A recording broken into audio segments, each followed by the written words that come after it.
ਭਾਣਾ ਅਕਾਲ ਤਖਤ ਤੇ ਵਾਪਰਿਆ, ਅਕਾਲ ਤਖਤ ਨਾਲ ਵਾਪਰਿਆ, ਅਕਾਲ ਤਖਤ ਦੀ ਸੋਚ ਨੂੰ ਤੋੜਨ ਵਾਸਤੇ ਵਾਪਰਿਆ। ਉਹਦੇ ਲਈ ਉੱਥੇ ਕਿਉਂ ਨਹੀਂ ਜਿਹੜੀਆਂ ਸਾਰਾ ਕੁਝ ਜਾਹੋ ਜਲਾਲ ਪੰਥ ਦਾ ਉੱਥੇ ਇਕੱਠਾ ਹੁੰਦਾ? ਮੈਂ ਤੇ ਚੌਂਕ 'ਚ ਵੱਖਰਾ ਇਕੱਠ ਕਿਉਂ ਹੈ? ਕੀ ਉਹ ਨਵਾਂ ਤਖਤ ਬਣ ਜਾ ਰਿਹਾ? ਕੀ ਤਖਤ ਦੇ ਬਰਾਬਰ ਤਖਤ ਦੇ ਇਹ ਮੰਨਿਆ ਜਾ ਰਿਹਾ ਕਿ ਅਕਾਲ ਤਖਤ ਦੇ ਇਕੱਠੇ ਹੋਇਆਂ ਦਾ ਜਿਹੜਾ ਪ੍ਰਭਾਵ ਨਹੀਂ ਪੈਂਦਾ, ਮੈਂ ਤੇ ਚੌਂਕ ਜ਼ਿਆਦਾ ਪ੍ਰਭਾਵ ਪਾਇਆ ਜਾ ਰਿਹਾ? ਇਹਦੇ ਜ਼ਿੰਮੇਵਾਰ ਅਸਲੀ ਜ਼ਿੰਮੇਵਾਰ ਜਿਹੜਾ ਹੈ ਉਹ ਕੇਵਲ ਤੇ ਕੇਵਲ ਸ਼੍ਰੋਮਣੀ ਗੁਰਦੁਆਰਾ ਪ੍ਰਬੰਧਕ ਕਮੇਟੀ ਹੈ।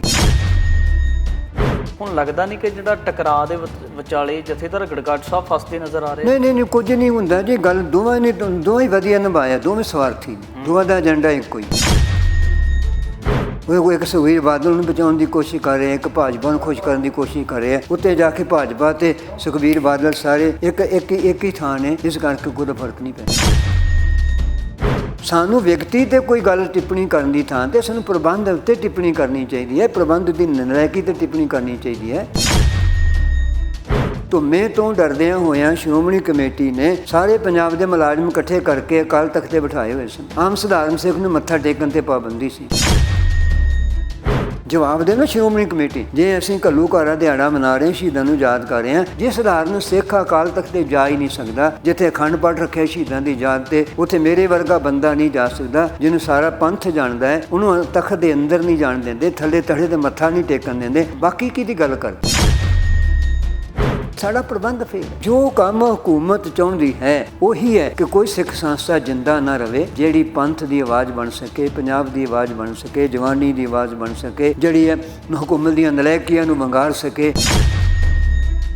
ਜੂਨ 1984 ਦੇ ਘੱਲੂਘਾਰੇ ਸੰਬੰਧ ਵਿੱਚ ਸ੍ਰੀ ਅਕਾਲ ਤਖਤ ਸਾਹਿਬ ਤੋਂ ਸੰਦੇਸ਼ ਦਿੱਤਾ ਜਾਂਦਾ ਹੈ। ਹਰ ਸਾਲ ਇਸੇ ਦੇ ਸੰਬੰਧ ਵਿੱਚ 6 ਜੂਨ ਨੂੰ ਵੱਡੀ ਤਾਦਾਦ ਦੇ ਵਿੱਚ ਸੰਗਤ ਹੈ ਉਹ ਇਸ ਪਾਵਨ ਤਖਤ ਦੇ ਉੱਪਰ ਜੁੜਦੀ ਹੈ ਤੇ ਸਿੰਘ ਸਾਹਿਬਾਨ ਦੇ ਵੱਲੋਂ ਜਿਹੜੀ ਇੱਕ ਮਰਿਆਦਾ ਘੜੀ ਹੋਈ ਹੈ, ਇਸੇ ਸੰਬੰਧ ਵਿੱਚ ਗੱਲਬਾਤ ਕਰਾਂਗੇ। ਕੱਲ ਵੀ ਜਿਹੜਾ ਜੂਨ 1984 ਦੇ ਸੰਬੰਧ ਵਿੱਚ ਘੱਲੂਘਾਰਾ ਦਿਹਾੜਾ ਮਨਾਇਆ ਗਿਆ ਹੈ ਤੇ ਇਸੇ ਨੂੰ ਲੈ ਕੇ ਵੀ ਬਹੁਤ ਸਾਰੇ ਸਵਾਲ ਕੀਤੇ ਜਾ ਰਹੇ ਨੇ। ਕੁਝ ਜਥੇਬੰਦੀਆਂ ਦਾ ਕਹਿ ਸਕਦੇ ਹਾਂ ਕਿ ਇੱਕ ਹਿਸਾਬ ਦੇ ਨਾਲ ਜਿਹੜਾ ਰਵੱਈਆ ਤੇ ਦੂਜੇ ਪਾਸੇ ਜਿਹੜਾ ਸਿੰਘ ਸਾਹਿਬ ਦੇ ਵੱਲੋਂ ਸੰਦੇਸ਼ ਨਹੀਂ ਜਾਰੀ ਕੀਤਾ ਗਿਆ। ਅਰਦਾਸ ਦੇ ਵਿੱਚ ਇਸ ਸੰਬੰਧ ਵਿੱਚ ਜ਼ਿਕਰ ਤਾਂ ਕਰ ਦਿੱਤਾ ਗਿਆ। ਸਿੰਘ ਸਾਬਕਾ ਜਥੇਦਾਰ ਸਿੰਘ ਸਾਹਿਬ ਗਿਆਨੀ ਕੇਵਲ ਸਿੰਘ ਸਾਡੇ ਨਾਲ ਨੇ, ਉਹਨਾਂ ਦੇ ਨਾਲ ਗੱਲਬਾਤ ਕਰਦੇ। ਸਿੰਘ ਸਾਹਿਬ, ਵਾਹਿਗੁਰੂ ਜੀ ਕਾ ਖਾਲਸਾ, ਵਾਹਿਗੁਰੂ ਜੀ ਕੀ ਫਤਿਹ ਜੀ। ਵਾਹਿਗੁਰੂ ਜੀ ਕਾ ਖਾਲਸਾ, ਵਾਹਿਗੁਰੂ ਜੀ ਕੀ ਫਤਿਹ। ਸਿੰਘ ਸਾਹਿਬ, ਕਿਵੇਂ ਦੇਖਦੇ ਹੋ ਜੀ, ਜਦੋਂ ਦਾ ਘੱਲੂਘਾਰਾ ਮਨਾਇਆ ਜਾਂਦਾ ਤਕਰੀਬਨ 41 ਵਰ੍ਹੇ ਹੋ ਚੁੱਕੇ ਨੇ ਔਰ 41 ਵਰ੍ਹਿਆਂ ਦੇ ਦਰਮਿਆਨ ਪਹਿਲੀ ਵਾਰ ਹੋਇਆ ਕਿ ਸਿੰਘ ਸਾਹਿਬ ਦੇ ਵੱਲੋਂ ਸੰਦੇਸ਼ ਨਾ ਦਿੱਤਾ ਗਿਆ ਹੋਵੇ। ਸ਼ਹੀਦਾਂ ਨੂੰ ਖੁਦ ਸਿਰਪਾਓ ਭੇਂਟ ਕਰਨ ਦੀ ਜਗ੍ਹਾ SGPC ਦੇ ਪ੍ਰਧਾਨ ਨੇ ਹੀ ਸਿਰਪਾਓ ਭੇਟ ਕਰ ਦਿੱਤੇ ਹੋਣ। ਸਭ ਤੋਂ ਪਹਿਲਾਂ ਤੇ ਜੋ ਸਾਡੇ ਇਤਿਹਾਸ ਦੇ ਪੰਨਿਆਂ ਤੇ ਸਾਡੇ ਨਾਲ ਵਰਤਾਰੇ ਵਾਪਰਦੇ ਨੇ ਉਹ ਮੇਰੇ ਲਈ, ਮੇਰੀ ਕੌਮ ਦੇ ਲਈ, ਸਾਰੇ ਪੰਥ ਲਈ ਬੜੇ ਪੀੜਾਜਨਕ ਨੇ। ਹਕੂਮਤਾਂ ਹਮੇਸ਼ਾ ਹੀ ਸੱਚ ਦੀ ਆਵਾਜ਼ ਨੂੰ ਦਬਾਉਣ ਲਈ ਆਪਣੇ ਹਰ ਤਰ੍ਹਾਂ ਦੇ ਹਰਬੇ, ਹੱਥ ਕੰਡੇ ਜਿਹੜੇ ਵਰਤਦੀਆਂ ਨੇ। ਜੂਨ 84 ਇੱਕ ਉਹ ਕਹਿਰ ਹੈ ਜਿਸ ਕਹਿਰ ਬਾਰੇ ਕਦੇ ਵੀ ਸਿੱਖ ਸੋਚ ਦੇ ਵਿੱਚ ਕਦੀ ਇਸ ਤਰ੍ਹਾਂ ਖੁਆਬ ਨਹੀਂ ਸੀ ਆ ਸਕਦਾ ਕਿ ਸਾਡੇ ਨਾਲ ਉਸ ਦੇਸ਼ ਵਿੱਚ ਹੋਏਗਾ ਜਿਹੜਾ ਸਾਡਾ ਆਪਣਾ ਦੇਸ਼ ਹੈ, ਜਿਹਨੂੰ ਅਸੀਂ ਆਜ਼ਾਦ ਕਰਾਉਣ ਲਈ ਖੂਨ ਦੇ ਦਰਿਆ ਵਗਾਏ ਨੇ, ਅਤੇ ਉਸੋਂ ਦੀ ਹਕੂਮਤ ਸਾਡੇ ਨਾਲ ਇਸ ਤਰ੍ਹਾਂ ਕੁਛ ਸਾਡੇ ਨਾਲ ਕਰੇਗੀ। ਉਸ ਤੋਂ ਬਾਅਦ ਹੁੰਦਾ ਹੈ ਕਿ ਅਗਲਾ ਵਰਤਾਰਾ ਸਾਡਾ ਆਪਣਾ ਹੈ ਕਿ ਅਸੀਂ ਉਹਨਾਂ ਵਰਤਾਰਿਆਂ ਤੋਂ ਸਮਝ ਕੀ ਲੈਂਦੇ ਹਾਂ, ਅਗਵਾਈ ਕੀ ਲੈਂਦੇ ਹਾਂ, ਵਰਤਮਾਨ ਨੂੰ ਕਿਵੇਂ ਸੰਭਾਲਦੇ ਹਾਂ, ਭਵਿੱਖ ਕਿਵੇਂ ਸਿਰਜਦੇ ਹਾਂ। ਅਤੇ ਸਾਡੇ ਸਾਹਮਣੇ ਜਿਹੜਾ ਤੁਸੀਂ ਗੱਲ ਕਰ ਰਹੇ ਹੋ ਅਤੇ ਬਹੁਤ ਇੱਕ ਪਾਸੜ ਜੀ ਗੱਲ ਹੈ। ਅਸੀਂ ਦੇਖਦੇ ਹਾਂ ਕਿ ਕੌਮ ਜੋ ਸਰਕਾਰ ਸੈਂਦ ਮੈਨੂੰ ਜਾਪਦਾ ਹੈ ਕਿ 84 ਦਾ ਕਹਿਰ ਵਰਤਾ ਕੇ ਸਾਨੂੰ ਜਥੇਬੰਦਕ ਤੌਰ 'ਤੇ ਜਾਂ ਸਿਧਾਂਤਕ ਤੌਰ 'ਤੇ ਨਹੀਂ ਸੀ ਢਾਹ ਸਕੀ। ਅਸੀਂ ਉਹ 84 ਤੋਂ ਬਾਅਦ ਅਸੀਂ ਸਰਕਾਰ ਦੀਆਂ ਉਹ ਬਾਕੀ ਨੀਤੀਆਂ ਨੂੰ ਅਪਣਾ ਕੇ ਅਸੀਂ ਉਹਨਾਂ ਦੇ ਮਰਜ਼ੀ ਦੇ ਕੰਮ ਧੰਦੇ ਕਰਕੇ ਅਸੀਂ ਕੌਮ ਨੂੰ ਰਸਾਤਲ ਵਾਲੇ ਪਾਸੇ ਨੂੰ ਧੱਕਿਆ। ਹੁਣ ਜੇ ਆਪਾਂ ਪਹਿਲੀ ਗੱਲ ਹੈ ਕਿ ਇਹ ਜਿਹੜਾ ਸਾਡੀ ਸ਼ਹਾਦਤਾਂ ਦਾ ਯਾਦ ਦਿਹਾੜਾ ਹੁੰਦਾ, ਇਹ ਇੱਕ ਸਾਡੀ ਪੀੜਾ ਦਾ ਪ੍ਰਗਟਾਵਾ, ਗੁਰੂ ਅੱਗੇ ਅਰਦਾਸ, ਆਪਣੇ ਆਪੇ ਨੂੰ ਯੋਗ ਬਣਾਉਣ ਦੀ ਸਮਰੱਥਾ ਲੈਣ ਵਾਸਤੇ ਇੱਕ ਯਤਨ ਹੁੰਦੇ ਨੇ ਜਿਹੜੇ ਕੀਤੇ ਜਾਂਦੇ ਨੇ। ਪਰ ਦੁਖਾਂਤ ਇਸ ਗੱਲ ਦਾ ਹੈ ਕਿ ਅਸੀਂ ਜਥੇਬੰਦ ਨਹੀਂ ਹਾਂ। ਸਾਡੇ ਆਪਣੇ ਆਪਣੇ ਰਾਗ ਨੇ, ਆਪਣੀ ਆਪਣੀ ਸੁਰ ਹੈ, ਜਿਨ੍ਹਾਂ ਦੇ ਨਤੀਜੇ ਇਹ ਹੈ। ਪਹਿਲੀ ਗੱਲ ਇਹ ਨਹੀਂ ਸਮਝ ਆਉਂਦੀ ਜਿਹੜਾ ਵਰਤਾਰਾ ਹੈ ਉਹ ਅਕਾਲ ਤਖਤ 'ਤੇ ਵਾਪਰਦਾ ਹੈ, ਉਸ ਵਰਤਾਰੇ ਦਾ ਵੱਡਾ ਸਮਾਗਮ ਮਹਿਤੇ ਚੌਂਕ 'ਚ ਕਿਉਂ ਹੋ ਰਿਹਾ? ਕਦੇ ਕੌਮ ਨੂੰ ਸਵਾਲ ਕਰਨਾ ਚਾਹੀਦਾ। ਭਾਣਾ ਅਕਾਲ ਤਖਤ 'ਤੇ ਵਾਪਰਿਆ, ਅਕਾਲ ਤਖਤ ਨਾਲ ਵਾਪਰਿਆ, ਅਕਾਲ ਤਖਤ ਦੀ ਸੋਚ ਨੂੰ ਤੋੜਨ ਵਾਸਤੇ ਵਾਪਰਿਆ, ਉਹਦੇ ਲਈ ਉੱਥੇ ਕਿਉਂ ਨਹੀਂ ਜਿਹੜੀਆਂ ਸਾਰਾ ਕੁਝ ਜਾਹੋ ਜਲਾਲ ਪੰਥ ਦਾ ਉੱਥੇ ਇਕੱਠਾ ਹੁੰਦਾ? ਮਹਿਤੇ ਚੌਂਕ 'ਚ ਵੱਖਰਾ ਇਕੱਠ ਕਿਉਂ ਹੈ? ਇਹਨੂੰ ਅੱਜ ਤੱਕ ਸਮਝਣ ਦੇ ਲਈ ਸ਼ਾਇਦ ਮੇਰੀ ਕੌਮ ਪੰਥ ਦੇ ਅੰਦਰ ਕਿਸੇ ਪਾਸਿਓਂ ਆਵਾਜ਼ ਨਹੀਂ ਆਈ। ਕੀ ਉਹ ਨਵਾਂ ਤਖਤ ਬਣ ਜਾ ਰਿਹਾ? ਕਿ ਤਖਤ ਦੇ ਬਰਾਬਰ ਤਖਤ ਦੇ ਇਹ ਮੰਨਿਆ ਜਾ ਰਿਹਾ ਕਿ ਅਕਾਲ ਤਖਤ ਦੇ ਇਕੱਠੇ ਹੋਇਆਂ ਦਾ ਜਿਹੜਾ ਪ੍ਰਭਾਵ ਨਹੀਂ ਪੈਂਦਾ, ਮਹਿਤੇ ਚੌਂਕ ਜ਼ਿਆਦਾ ਪ੍ਰਭਾਵ ਪਾਇਆ ਜਾ ਰਿਹਾ? ਜਾਂ ਮਹਿਤੇ ਚੌਂਕ ਇਕੱਠ ਕਰਕੇ ਕੋਈ ਖਾਸ ਧਿਰ ਹੈ ਭਾਰਤ ਦੀ ਜਿਹਨੂੰ ਖੁਸ਼ੀ ਲੈਣ ਦੀ ਕੋਸ਼ਿਸ਼ ਕੀਤੀ ਜਾ ਰਹੀ ਹੈ? ਇਹ ਵੱਡੇ ਸਵਾਲ ਨੇ। ਜਦੋਂ ਵੀ ਪਾਣੀ ਤਾਂ ਦੁਖਾਂਤ ਆਉਂਦੇ ਨੇ, ਪਲ ਆਉਂਦੇ ਨੇ, ਉਹਦੇ 'ਚ ਜਥੇਦਾਰ ਦੀ ਆਪਣੀ ਭੂਮਿਕਾ ਰਹਿੰਦੀ ਹੈ, ਸ਼੍ਰੋਮਣੀ ਕਮੇਟੀ ਦੀ ਆਪਣੀ ਭੂਮਿਕਾ ਰਹਿੰਦੀ ਹੈ। ਜਾਂ ਹੁਣ ਤਾਂ ਜੇ ਕੋਈ ਇਸ ਤਰ੍ਹਾਂ ਦੇ ਹਾਲਾਤ ਬਣ ਗਏ ਨੇ, ਇਹਨਾਂ ਹਾਲਾਤਾਂ ਨੂੰ ਬਣਾਇਆ ਕਿੰਨੇ? ਜੇ ਉੱਥੇ ਭਾਈ ਹਰਨਾਮ ਸਿੰਘ ਧੁੰਮਾ ਜ਼ਿੰਮੇਵਾਰ ਹੈ ਇਹਨਾਂ ਹਾਲਾਤਾਂ 'ਚ ਤਣਾਅ ਪੈਦਾ ਕਰਨ ਵਾਸਤੇ, ਅਤੇ ਨਾਲ ਸ਼੍ਰੋਮਣੀ ਗੁਰਦੁਆਰਾ ਪ੍ਰਬੰਧਕ ਕਮੇਟੀ ਉਸ ਨਾਲ 2 ਗੁਣਾ ਵੱਧ ਅੱਗੇ ਜਾ ਕੇ ਜ਼ਿੰਮੇਵਾਰ ਹੈ, ਜਿਨ੍ਹਾਂ ਇਸ ਤਰ੍ਹਾਂ ਦੇ ਹਾਲਾਤ ਬਣਾ ਕੇ ਇਹਨਾਂ ਗੱਲਾਂ ਕਰਨ ਦਾ ਇੱਕ ਮੌਕਾ ਦਿੱਤੇ।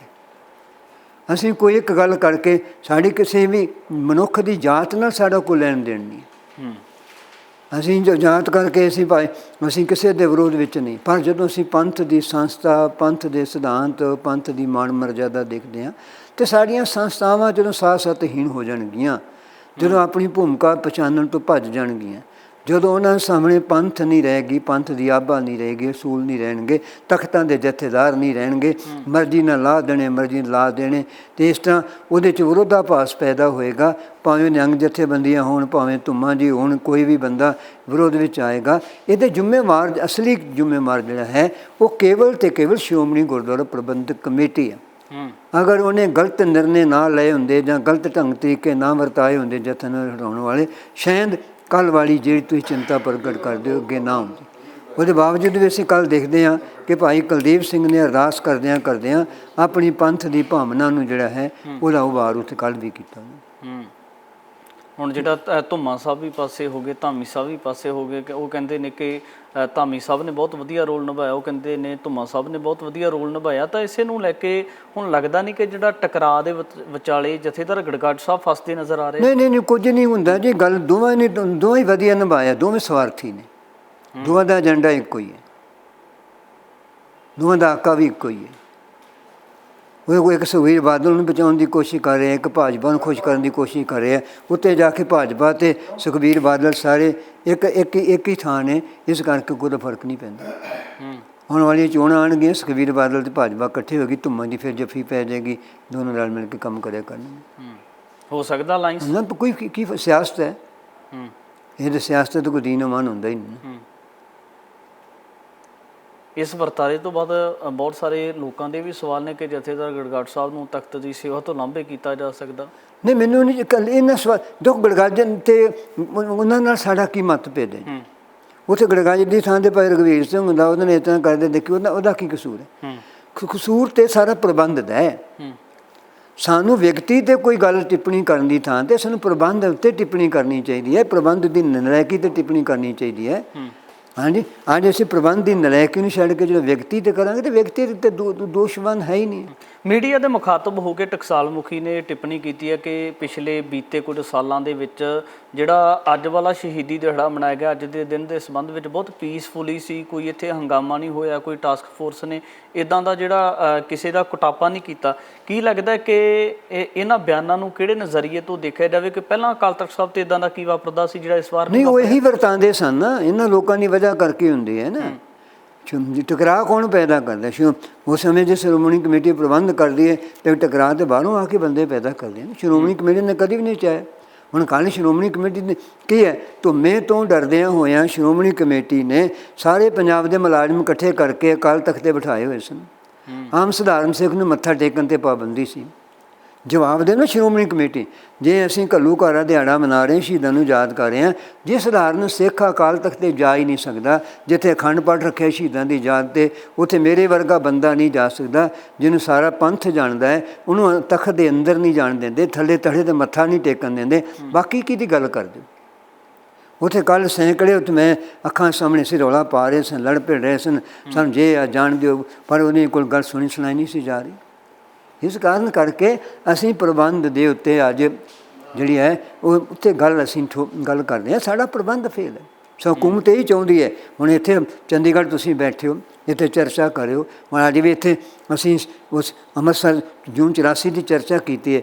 ਇਸੇ ਨਿਜ਼ਾਮ 'ਤੇ ਜੋ ਕੰਮ ਹਕੂਮਤ ਚਾਹੁੰਦੀ ਹੈ ਉਹੀ ਹੈ ਕਿ ਕੋਈ ਸਿੱਖ ਸੰਸਥਾ ਜਿੰਦਾ ਨਾ ਰਹੇ, ਜਿਹੜੀ ਪੰਥ ਦੀ ਆਵਾਜ਼ ਬਣ ਸਕੇ, ਪੰਜਾਬ ਦੀ ਆਵਾਜ਼ ਬਣ ਸਕੇ, ਜਵਾਨੀ ਦੀ ਆਵਾਜ਼ ਬਣ ਸਕੇ, ਜਿਹੜੀ ਹੈ ਹਕੂਮਤ ਦੀਆਂ ਨਲਾਇਕੀਆਂ ਨੂੰ ਵੰਗਾਰ ਸਕੇ, ਲਲਕਾਰ ਸਕੇ। ਇਹੀ ਤਾਂ ਹਕੂਮਤ ਭਾਰਤੀ ਸਟੇਟ ਦੀ ਇਹੀ ਚਾਹ ਰਹੀ ਹੈ ਨਾ। ਪੰਥਕ ਚਿੰਤਕਾਂ ਦੀ ਇਹ ਵੀ ਇੱਕ ਵੱਡੀ ਚਿੰਤਾ ਰਹਿੰਦੀ ਹੈ ਕਿ ਇਸ ਤਰੀਕੇ ਦੇ ਨਾਲ ਮਾਹੌਲ ਟਕਰਾਅ ਵਾਲਾ ਪੈਦਾ ਕਰਕੇ ਜਾਂ ਇੱਦਾਂ ਦੀਆਂ ਬਿਆਨਬਾਜ਼ੀਆਂ ਕਰਕੇ ਕਿਤੇ ਨਾ ਕਿਤੇ ਇਸ ਚੀਜ਼ ਨੂੰ ਭਵਿੱਖ ਦੇ ਵਿੱਚ ਅੱਗੇ ਲਿਆਇਆ ਜਾ ਸਕਦਾ ਹੈ ਕਿ ਇੱਥੇ ਡਰ ਦਾ ਜਾਂ ਝਗੜੇ ਦਾ ਮਾਹੌਲ ਪੈਦਾ ਹੋ ਸਕਦਾ ਤੇ ਸ਼ਹੀਦੀ ਦਿਹਾੜਿਆਂ ਤੇ ਰੋਕ ਲਾਈ ਜਾ ਸਕਦੀ ਹੈ। ਇਹ ਕੋਈ ਨਵਾਂ ਨਹੀਂ ਹੈ ਜੀ। ਦੇਖੋ, ਭਾਰਤੀ ਹਕੂਮਤ ਨੇ ਧਰਮ ਯੁੱਧ ਮੋਰਚੇ ਦੇ ਨੂੰ ਚਲਦਿਆਂ ਆਪਣੇ ਬੰਦੇ ਅੱਗੇ ਲਾ ਕੇ, ਏਜੰਸੀਆਂ ਅੱਗੇ ਲਾ ਕੇ ਜੋ ਕੁਝ ਕੀਤਾ ਕਰਾਇਆ, ਢਿਲਵਾਂ ਬੱਸ ਕਾਂਡ ਕੋਈ ਸਾਡੇ ਸਿੱਖਾਂ ਨੇ ਥੋੜ੍ਹੇ ਬੰਦੇ ਲਾ ਕੱਢ ਕੇ ਮਾਰੇ ਸਨ। ਭਾਰਤੀ ਏਜੰਸੀਆਂ ਦਾ ਕਾਰਾ ਸੀ ਉਹ। ਸਾਧੂ ਸਿੰਘ ਹਮਦਰਦ ਵਰਗਾ ਅਜੀਤ ਦਾ ਬਾਨੀ ਨੇ ਮੈਨੂੰ ਕਿਹਾ ਜਦੋਂ ਭਾਣਾ ਵਾਪਰਦਾ ਹੈ, ਪੁੱਤਰ ਲੌਂਗੋਵਾਲ ਨੂੰ ਕਹਿ ਦਿਓ ਕਿ ਮੋਰਚਾ ਵਾਪਸ ਲੈ ਲੈ। ਹਾਂਜੀ, ਇਹ ਭਾਰਤੀ ਏਜੰਸੀਆਂ ਅੰਦਰ ਦਾਖਲ ਹੋ ਗਈਆਂ ਨੇ, ਹੁਣ ਮੋਰਚਾ ਨਹੀਂ ਚੱਲਣਾ, ਹੁਣ ਵਾਲਾ ਵਾਪਸ ਲੈ ਲੈਣਾ ਚਾਹੀਦਾ। ਉਦੋਂ ਮੇਰੀ ਔਕਾਤ ਨਹੀਂ ਸੀ ਮੈਂ ਜਾ ਕੇ ਲੌਂਗੋਵਾਲ ਨੂੰ ਕਹਿ ਸਕਦਾ, ਮੇਰੇ ਕਿਉਂਕਿ ਮੈਂ ਨਾ 3 ਸੀ ਨਾ 13 ਸੀ।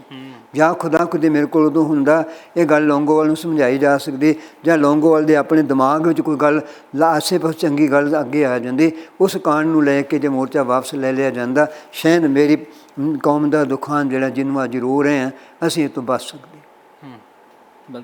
ਮੈਸੇਜ ਕੀ ਹੈ ਸਿੱਖ ਸੰਗਤਾਂ ਨੂੰ ਤੁਹਾਡੇ ਵੱਲ? ਦੇਖੋ, ਸਿੱਖ ਸੰਗਤ ਦਾ ਮੈਸੇਜ ਇਹ ਹੈ, ਅੱਜ ਸਾਨੂੰ ਸਾਰਿਆਂ ਨੂੰ ਸ਼੍ਰੀ ਗੁਰੂ ਧੰਨ ਧੰਨ ਸ਼੍ਰੀ ਗੁਰੂ ਗ੍ਰੰਥ ਸਾਹਿਬ ਸੱਚੇ ਪਾਤਸ਼ਾਹ ਦੇ ਬਾਣੀ ਦੇ ਨਾਲ ਮਨ ਬਚਨ ਕਰਮ ਕਰਕੇ ਲੱਗੀਏ, ਆਪਣੇ ਇਤਿਹਾਸ ਨੂੰ ਪੜ੍ਹੀਏ, ਸੰਭਾਲੀਏ ਅਤੇ ਆਪਣੀ ਨੌਜਵਾਨ ਪੀੜ੍ਹੀ ਨੂੰ ਸਿੱਖੀ ਦੇ ਸਿਧਾਂਤਾਂ ਦੇ ਅਸੂਲਾਂ ਦੇ ਵਾਰਸ ਬਣਾਈਏ। ਵਿਦਿਆ ਬੱਚਿਆਂ ਨੂੰ ਮਨ ਲਾ ਕੇ ਪੜ੍ਹਨ ਦਿਓ। ਸੰਸਾਰ ਦੀ ਅਗਵਾਈ ਲਈ ਆਪਣੇ ਬੱਚਿਆਂ ਦੀ ਸਿੱਖ ਮਾਨਸਿਕਤਾ ਤਿਆਰ ਕਰਕੇ ਵਿਸ਼ਵ 'ਤੇ ਰਾਜ ਕਰਨ ਵਾਲੀ ਜਿਹੜੀ ਸੋਚ ਹੈ ਉਹਦੇ ਹਾਣੀ ਬਣਾਉਣ ਲਈ ਕੰਮ ਕਰੀਏ। ਵਾਹਿਗੁਰੂ ਜੀ ਕਾ ਖਾਲਸਾ, ਵਾਹਿਗੁਰੂ ਜੀ ਕੀ। ਤਮਾਮ ਸਾਰੇ ਸਵਾਲਾਂ ਦੇ ਮੱਦੇਨਜ਼ਰ ਸਿੰਘ ਸਾਹਿਬ ਗਿਆਨੀ ਕੇਵਲ ਸਿੰਘ ਹੋਣਾ ਦੇ ਨਾਲ ਗੱਲਬਾਤ ਕੀਤੀ ਹੈ ਤਾਂ ਉਹਨਾਂ ਆਪਣੇ ਨਜ਼ਰੀਏ ਤੋਂ ਦੱਸਿਆ ਕਿ ਭਵਿੱਖ ਦੇ ਵਿੱਚ ਵੀ ਜਿਹੜਾ ਸਿੱਖਾਂ ਨੂੰ ਇੱਕ ਸੁਚੱਜੇ ਤਰੀਕੇ ਦੇ ਨਾਲ ਸਿੰਸੀਅਰਸ਼ਿਪ ਵਾਲਾ ਰਵੱਈਆ ਅਪਣਾਉਣ ਵਾਸਤੇ ਸਿੱਖਾਂ ਨੂੰ ਇਤਿਹਾਸ ਦੇ ਨਾਲ, ਗੁਰਬਾਣੀ ਦੇ ਨਾਲ ਜੁੜਨਾ ਬਹੁਤ ਲਾਜ਼ਮੀ ਹੈ। ਅਤੇ ਜਿਹੜੀਆਂ ਪੰਥਕ ਜਮਾਤਾਂ ਜਿਹੜੀਆਂ ਸੱਚਮੁੱਚ ਪੰਥ ਪ੍ਰਸਤ ਨੇ, ਉਹਨਾਂ ਨੂੰ ਸਿਰ ਜੋੜ ਕੇ ਇਹਨਾਂ ਤਮਾਮ ਸਾਰੇ ਮਸਲਿਆਂ ਦੇ ਬਾਬਤ ਜਿਹੜਾ ਸੋਚਣਾ ਪਵੇਗਾ ਅਤੇ ਇਹਦਾ ਹੱਲ ਲੱਭਣਾ ਪਵੇਗਾ। ਅੱਗੇ ਵੀ ਤਮਾਮ ਸਾਰੇ ਸਵਾਲਾਂ ਦੇ ਬਾਬਤ ਗੱਲਬਾਤ ਲੈ ਕੇ ਹਾਜ਼ਰ ਹੋਵਾਂਗੇ। ਧੰਨਵਾਦ।